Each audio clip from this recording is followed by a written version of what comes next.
നമസ്കാരം. 2026 ജനുവരി 1 മുതൽ 2026 ഡിസംബർ 31 വരെയുള്ള ഒരു വർഷക്കാലത്തെ ഗുണദോഷ സമ്മിശ്ര ഫലങ്ങളാണ് നമ്മൾ നോക്കുന്നത്. തൃക്കേട്ട നക്ഷത്രക്കാർക്ക് 2026 ജൂൺ 2 മുതൽ വ്യാഴം 9-ലും ശനി 5-ലും രാഹു 4-ലും കേതു 10-ലുമാണ്.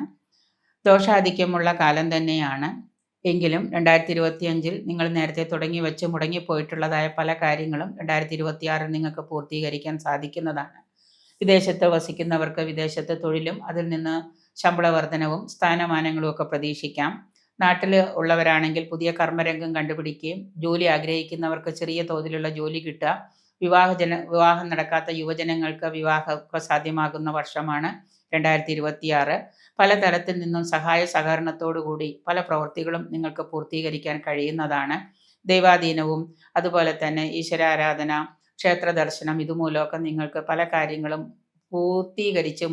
മുഴുവനായിട്ട് ചെയ്ത് പൂർത്തീകരിച്ച് മുന്നോട്ട് കൊണ്ടുപോകാൻ കഴിയുന്നതാണ്.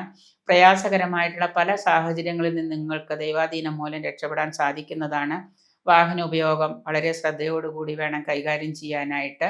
അതുപോലെ വസ്തുവോ വീടോ ഒക്കെ വാങ്ങാൻ ആഗ്രഹിക്കുന്നവർക്ക് അതിനുള്ള സാഹചര്യങ്ങളൊക്കെ ഒത്തുവരുന്നതായിട്ട് യോഗം കാണുന്നുണ്ട്.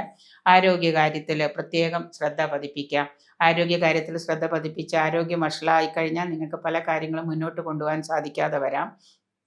സർക്കാർ തൊഴിൽ ചെയ്യുന്നവർക്ക് ശമ്പള വർധനവ്, സ്ഥലം മാറ്റം, ആഗ്രഹിച്ച രീതിയിലുള്ള ഒരു സ്ഥലം മാറ്റമൊക്കെ ലഭിക്കുന്നുണ്ട്. ബന്ധുമിത്രാദികളുമായിട്ട് വീട്ടിലാണെങ്കിലും മറ്റു ബന്ധുജനങ്ങളുമായിട്ടൊക്കെ ആണെങ്കിൽ വാക്കുതർക്കങ്ങളൊക്കെ ഉണ്ടാകാതിരിക്കാൻ പ്രത്യേകം ശ്രദ്ധിക്കാം. നിങ്ങളുടെ ഇപ്പോഴത്തെ നിലപാടനുസരിച്ച് ചെറിയ ആശുപത്രിവാസമോ സർജറിയോ ഒക്കെ വന്നു ചേരാനൊക്കെ ആയിട്ട് യോഗം കാണുന്നുണ്ട്. അതുകൊണ്ട് തന്നെ അങ്ങനെയുള്ള കാര്യങ്ങളൊക്കെ ചെറുതാണെങ്കിലും രോഗത്തിന് വിദഗ്ധ ചികിത്സകളൊക്കെ നോക്കുന്നത് നന്നായിരിക്കും. സഹോദര സ്ഥാനത്തുള്ളവരുമായിട്ട്, സഹോദരനാണെങ്കിലും സഹോദരിയാണെങ്കിലും ആ സ്ഥാനത്തുള്ളവരുമായിട്ട് ചെറിയ അകൽച്ചയോ വാക്ക് തർക്കങ്ങളോ ഒക്കെ അനുഭവയോഗ്യമാകുന്നുണ്ട്. സന്താനങ്ങളുടെ കാര്യത്തിൽ, പഠനത്തിലാണെങ്കിലും അവരുടെ ആരോഗ്യ കാര്യത്തിലൊക്കെ ആണെങ്കിലും കുറച്ച് കൂടുതൽ ശ്രദ്ധ പതിപ്പിക്കുന്നത് നന്നായിരിക്കും. ഇങ്ങനെയൊക്കെ ആണെങ്കിലും ദോഷഫലങ്ങൾ കുറയ്ക്കുന്നതിനായിട്ട് നിങ്ങൾ വിഘ്നേശ്വരന്, ഗണപതിക്ക് കറുകമാല ചാർത്തുന്നതും എല്ലാ ദിവസവും ക്ഷിപ്രഗണപതി മന്ത്രം ഒരു ഗുരുവിൽ നിന്ന് ദീക്ഷയായിട്ട് എടുത്തിട്ട് 108 നിങ്ങൾ കാര്യസാധ്യത്തിനായിട്ട് ക്ഷിപ്രഗണപതി മന്ത്രം നിരന്തരമായിട്ട് പാരായണം ചെയ്യുകയോ ജപിക്കുകയോ ഒക്കെ ചെയ്യുന്നത് നല്ലതായിരിക്കും.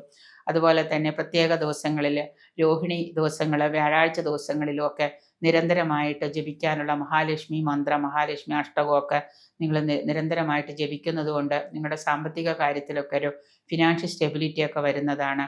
ഗണപതിക്ക് തേങ്ങ ഉടയ്ക്കുന്നത് കൊണ്ടും ഗണപതി ക്ഷേത്ര ദർശനമൊക്കെ നിരന്തരമായിട്ട് ചെയ്യുന്നത് കൊണ്ട് നിങ്ങൾക്ക് കൂടുതൽ നേട്ടങ്ങൾ ഉണ്ടാകുന്നതാണ്. ഞായറാഴ്ച ദിവസം സൂര്യദേവനെ കിഴക്കോട്ട് തിരിഞ്ഞ് ഉദയസൂര്യനെ നോക്കി സൂര്യ മന്ത്രം ജപിക്കുന്നതും അതുപോലെ തന്നെ ഉദയസൂര്യനെ നോക്കിയിട്ട് ജപിക്കുന്നതിനോടൊപ്പം തന്നെ ചുവന്ന വസ്ത്രം ഉടുത്തുകൊണ്ട്, റെഡ് നിറത്തിലുള്ള ധവള വസ്ത്രം ഉടുത്തുകൊണ്ട് മഹാദേവനും ഒക്കെ പ്രാർത്ഥിക്കുന്നത് നല്ലതാണ്. നിങ്ങളുടെ ദോഷഫലങ്ങൾ കുറയ്ക്കുന്നതിന് ഞായറാഴ്ച ദിവസം വ്രതം എടുക്കുന്നതും നന്നായിരിക്കും.